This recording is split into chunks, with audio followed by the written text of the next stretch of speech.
नमस्कार मित्रांनो, खुनी हा साधा शब्द जरी ऐकला तरी अंगावर काटा उभा राहतो। अशात गणपतीचे नाव खुनी गणपती असल्याचं ऐकून साहजिकच कोणालाही आश्चर्य वाटेल। मात्र हे खरं असून एका महानगरातील हा मानाचा गणपती आहे आणि त्या महानगराचे नाव आहे धुळे। मानाच्या गणपतीचे वैशिष्ट्य म्हणजे विसर्जन मिरवणुकीदरम्यान या गणपतीची मशिदीच्या मौलानाकडून आरती केली जाते।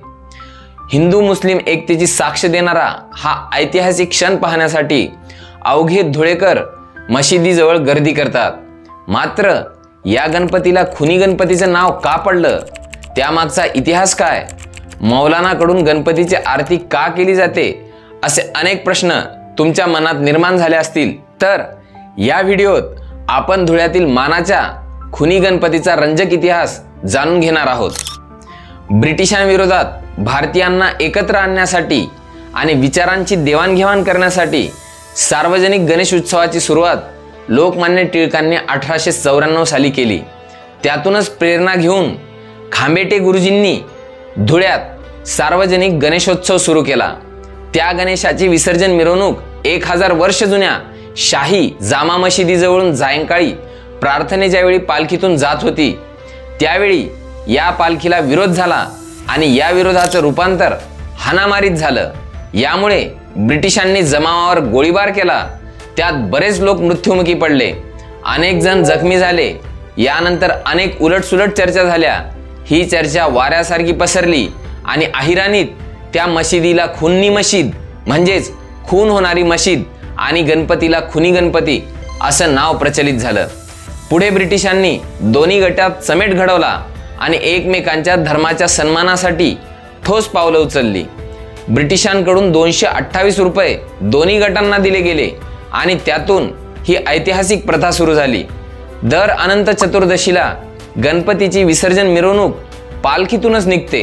यावेळी पारंपरिक टाळ मृदुंगाच्या गजरात 3 पावली 12 पावली नृत्य होतं।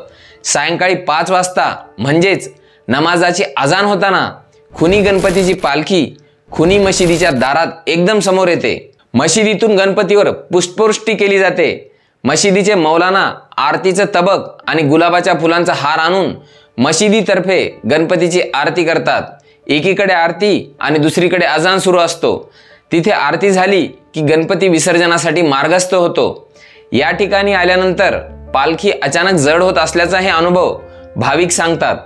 हिंदू मुस्लिम ऐक्याची सुंदर परंपरा इथे आहे आणि दोन्ही धर्मियांनी ती आजतागायत जपली आहे। 8-10 लाख लोकसंख्या असलेल्या धुळे महानगरात जुने धुळे परिसर सोडलं तर बाप्पाचं हे आगळं रूप जास्त कुणाला माहीत नाही। जुन्या धुळ्यातल्या जुन्या लोकांनी ही प्रथा जपली आहे, त्यामुळे हा इतिहास आणि वेगळेपणाचा इव्हेंट होण्यापासून वाचलाय। 1895-96 मध्ये जसं होतं तसंच तंतोतंत आजही पाळलं जातंय। धुळ्यात आल्यानंतर जुनं धुळं विचारलं की खुनी मशीद हाच बस थांबा आजही आहे। जसं मशिदीच्या प्रशासनाने गणपती जपलाय तसं जुन्या धुळ्याने हिंदू बहुल कॉलनीतील मशिदीचं पावित्र्य जपलंय। भेटूया पुढील व्हिडिओमध्ये, तोपर्यंत जय हिंद।